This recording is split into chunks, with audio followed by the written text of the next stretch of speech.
O'Reilly. Are your wiper blades chattering, skipping, or squeaking? Don't let streaks or smearing on your windshield compromise your visibility. When it's time to replace your wiper blades, stop by O'Reilly Auto Parts and see our selection. Our professional parts people will even install your new wiper blades while you wait. Stop by O'Reilly Auto Parts today. O'Reilly Auto Parts. For all you elk hunters out there, chasing turkeys is basically the same thing. I know the reaction you just gave me, but don't knock it till you try it, and don't try it without OnX. The Hunt app will not only help you find new areas on public ground, but I use it to find out landowner info to get permission on private ground that I see birds on as well. OnX Hunt has a special offer for you. Use code CAL to receive 20% off your membership at onxmaps.com/hunt and find more birds this spring. There's nothing like snook hook sets at dawn or catching a tarpon in the moonlight. Find your next fishing trip made easy on fishingbooker.com and experience the magic of the Sunshine State or any other destination on your fishing bucket list. Book a blue water adventure in search of sailfish or go snapper fishing with the kids. With over 6,000 captains and trips to choose from, planning your next one just got a whole lot easier. Download the Fishing Booker app on the Google Play or App Store, or visit them online at fishingbooker.com to book your trip today.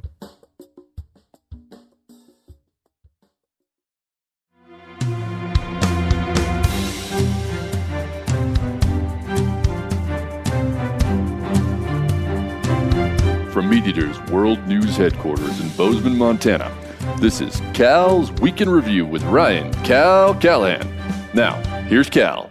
The bigmouth buffalo carp is the oldest age-validated freshwater fish on the planet. The oldest saltwater fish being the Greenland shark, which isn't for sale if you're asking. The bigmouth buffalo is native to North America and can weigh in at over 80 pounds, but the oldest of the 386 wild-caught fish collected in a recent study was only 22 pounds at her astonishing age of 112 years old when she was caught near Pelican Rapids, Minnesota. Kind of flies in the face of the oldest is the biggest mantra we have in the outdoor world, doesn't it? In this study, 5 bigmouth buffalo carp were aged at over 100 years old. Almost 200 carp were in their 80s or 90s, leaving little doubt as to the longevity of the species. Because of the long lives of these carp, scientists have realized that there are major reproductive gaps in this fish history. 85 to 90% of fish taken from multiple populations were over 80 years old. Typically, a study like this would reveal multiple age classes. This suggests the possibility that the building of dams in the 1930s seriously restricted the fish's ability to reproduce. In order to get a super accurate idea of age, the scientists in this study used bomb radiocarbon dating. Bomb referring to atomic bomb tests carried out in the 40s, 50s, and 60s. The A-bomb tests increased the amount of carbon-14 isotope in the environment, leaving a permanent, measurable marker that can be measured against pre-bomb test or pre-carbon-14 isotope spike materials. But back to the fish. Big native carp like these have long been considered and are referred to as, quote, trash fish. And I'll just say right now, that's incredibly unfair and flat out wrong. In fact, with the increasing number of non-native invasive species filling our waterways, the importance of keeping our native fish healthy cannot be understated. The reason for this is, if our fish species are so healthy, their combined biomass in a system will prevent more fish from moving in. No room at the inn, so to speak. On top of that, the bigmouth buffalo actually eats invasive zebra mussels during their larval stage. These mussels are a serious threat to native species, infrastructure and waterways, and recreation. In my mind, this act alone makes the bigmouth buffalo carp much more of a trash collector or civil servant than a trash fish. This week, swimmer's ear and Neanderthal, Gordon Ramsay poaches more than just eggs, stream access, and so much more. But first, I'm going to tell you about my week. A few old guide buddies came through for an end-of-summer fishing trip. A couple of highlights for you. This first one is for our collective social education. I learned my childhood friend, classmate, current Seattleite, and fellow ex-guide Kelsey Clevenberg associates himself with a very French society of men called flaneur. A flaneur, as it was explained to me, openly values leisure, sleeping in, and lounging. All traits we Americans typically do not consider valuable. Since I will be the best man in his upcoming wedding, I felt that I owed it to the world to better understand just what a flaneur is. The word flaneur means stroller, lounger, saunterer, or loafer, often with the connotation of wasting time. A flaneur is also described as a detached observer, a, quote, botanist of the sidewalk, according to Baudelaire. A flaneur also shuns an overly orderly plan in favor of flexibility. And finally, my favorite quote on the subject of flaneur comes from the author and actress Cornelia Otis Skinner. Quote, "There is no Anglo-Saxon counterpart of that essentially Gaelic individual, the deliberately aimless pedestrian, unencumbered by any obligation or sense of urgency, who, being French and therefore frugal, wastes nothing, including his time, which he spends with the leisurely discrimination of a gourmet, savoring the multiple flavors of his city."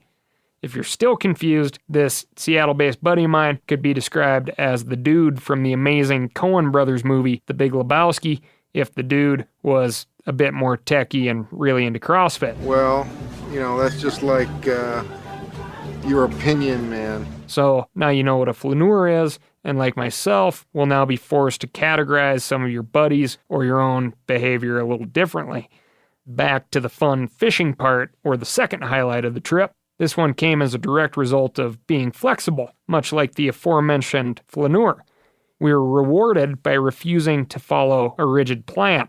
We initially geared up for 3 days of fly fishing and floating, but at the last minute, I threw in my box of spearfishing gear: wetsuits, a pole spear, an actual spear gun, masks, snorkels, flippers, gloves, booties, and a weight belt. Very glad I threw this pile of gear into the already overstuffed truck, as the diving conditions were about as good as they could possibly be in Montana. Visibility is always a factor when diving, and despite lakes looking clear in Montana, they often have sediment suspended in the water, which makes finding fish, not to mention actually spearing fish, pretty darn difficult. These couple of days offered spectacular visibility and abundance of aquatic life. Couple of fun observations. I found that if you swam to the bottom of the lake and raked the finer pea-sized gravel, schools of carp would come in to inspect the digging. You may not like carp, but I'll tell you, they're surprisingly fun to observe and dig in the gravel with. I also discovered that walleye are curious fish. This was huge for me, as I have always wanted to find a more interesting way to add walleye to my diet. Finding the spots walleye like to hang was very difficult, but once I located a few, shooting walleye was relatively simple. Swim down to where they are holding, in this case about 18 feet down, and sit or lay on the bottom for as long as you can. 30 to 40 seconds was enough on most of these dives. Sitting on the bottom, trying to be as patient as possible, is tough. You have this ticking clock or beating clock as your heart continues to thump despite needing oxygen and not getting it. Time is running out, but you have to be still and patient. Luckily, or unluckily, I suppose, there were plenty of non-fish things to focus on and inspect, like old twister-tailed jig bodies, crankbaits, and a few fishing rods stuck in the rocks. Took my mind off of my lungs imploding. About the time my brain would be in total freak-out mode and my lungs felt like they were going to burst, I'd calmly look over my shoulder and notice that a walleye had slid into my slipstream. Then another couple walleye would come in and give me a big walleye type of look over. Even got to witness a big walleye swim through a small school of bait fish like a humpback whale gulping krill. It was an amazing experience. Once the walleye got close and comfortable, it was just a matter of pulling groceries off the shelf, in a way. We shot almost 2 limits of walleye and picked up a couple of bonus freshwater drum. Both the drum and the walleye were very good eating, and in my opinion, getting some exercise swimming, diving, and hunting them was a hell of a lot more fun than waiting to detect a finicky walleye bite on the end of your line. Despite the national obsession with walleye, they have always kind of bored me. Again, they're very subtle eaters. Detecting a strike takes serious time on the water, and when you do hook a walleye, in my experience, they just don't put up much of a fight. I know this is seriously contentious with Joe and Jane walleye fishermen, and I'll admit I do not have extensive walleye experience, but I'll still tell you, in the future, when possible, I'll be targeting all my walleye with a spear rather than a rod.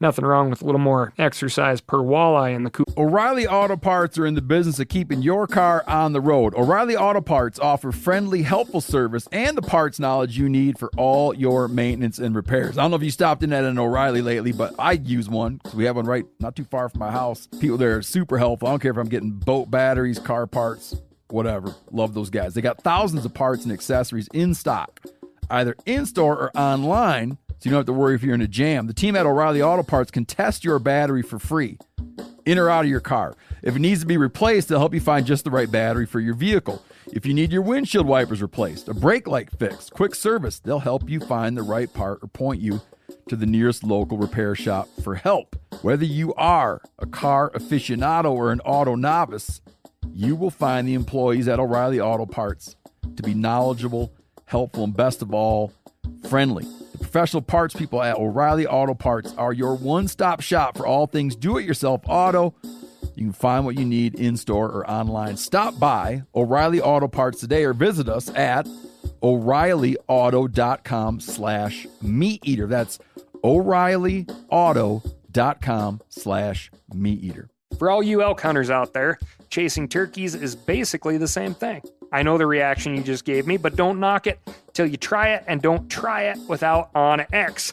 The Hunt app will not only help you find new areas on public ground, but I use it to find out landowner info to get permission on private ground that I see birds on as well. OnX Hunt has a special offer for you. Use code CAL to receive 20% off your membership at onxmaps.com/hunt and find more birds this spring.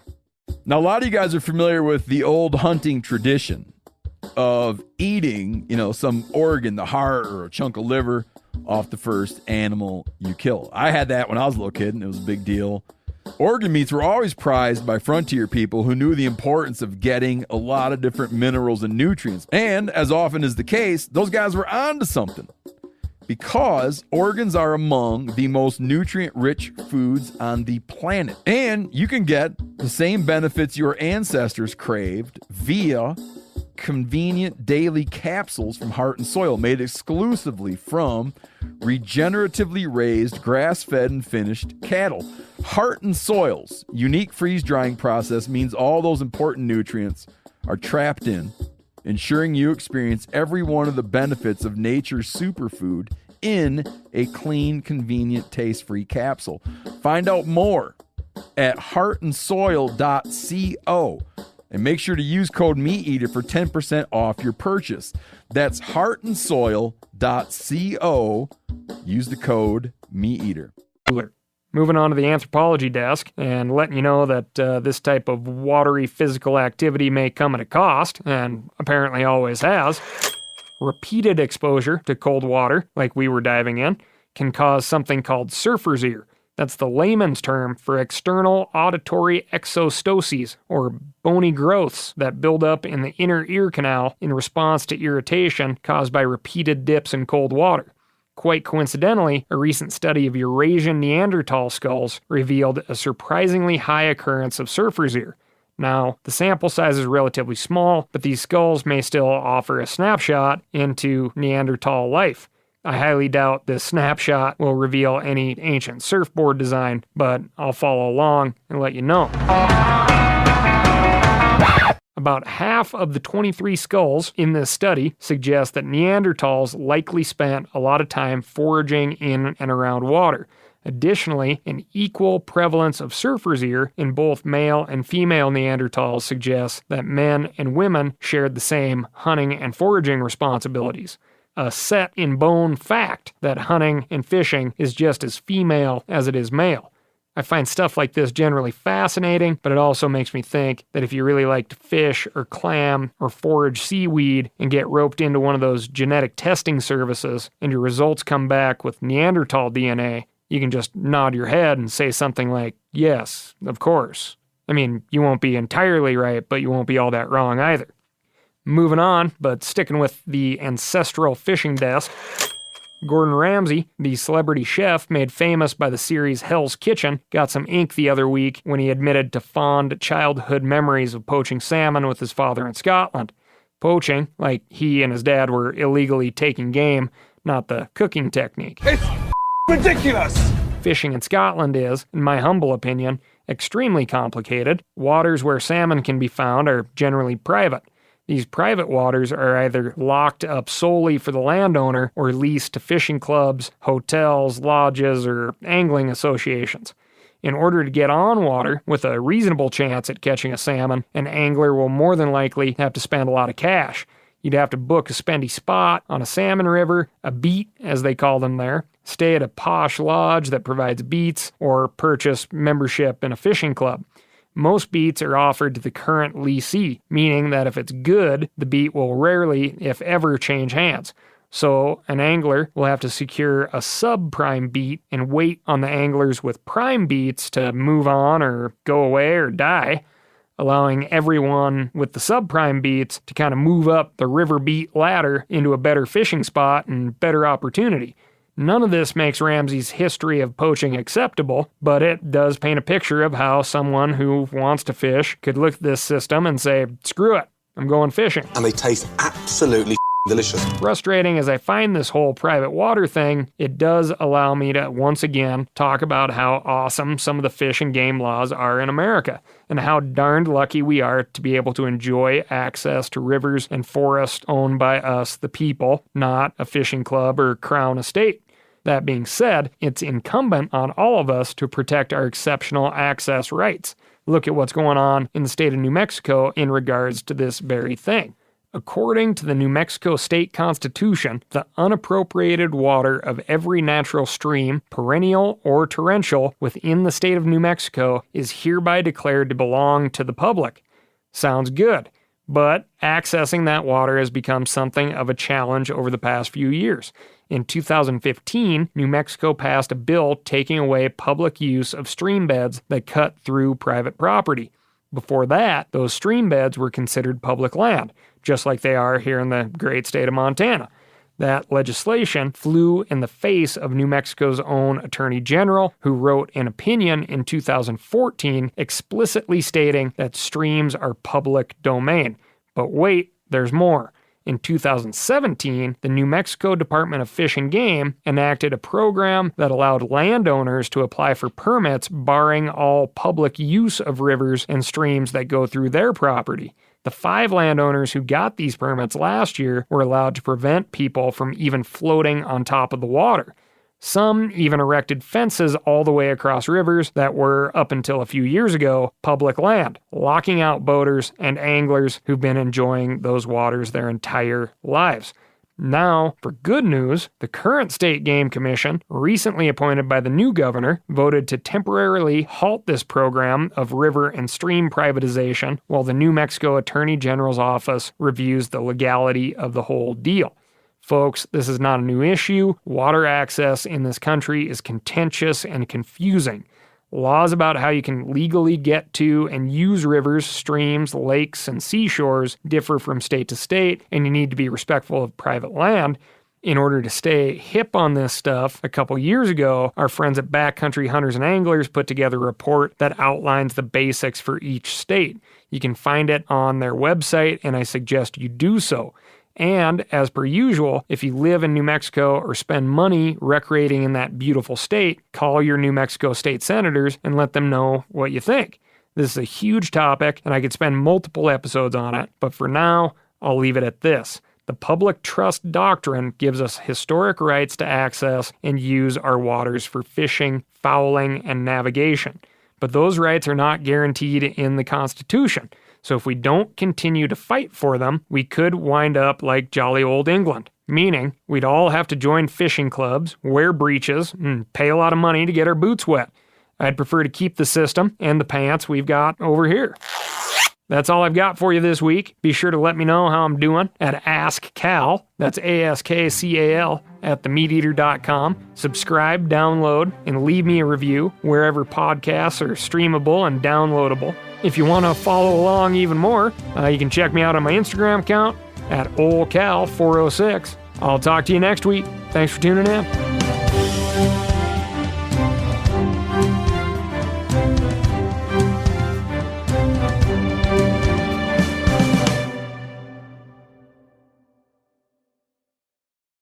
Hey, I just sat down with the owners and operators of Maui Nui Venison. They're on a mission to balance axis deer populations on Maui while giving back to the community and run a totally sustainable operation. For folks like me who want to get your own meat but aren't always successful, you can become a snack subscriber, get some axis deer sticks sent right to your door. Visit MauiNuiVenison.com. That's MAUINUI. venison.com and use promo code CAL for 20% off your first order. Outdoor adventure won't wait for engine problems. Things like hard starts, rough performance, and lost fuel economy are often caused by fuel gum and varnish buildup. Seafoam can help your engine run better and last longer. Simply pour a can in your gas tank. Hunters and anglers rely on Seafoam to keep their engines running the way it should the entire season. Pick up a can of Seafoam today at your local auto parts store or visit seafoamworks.com to learn more. That's seafoamworks.com to learn more.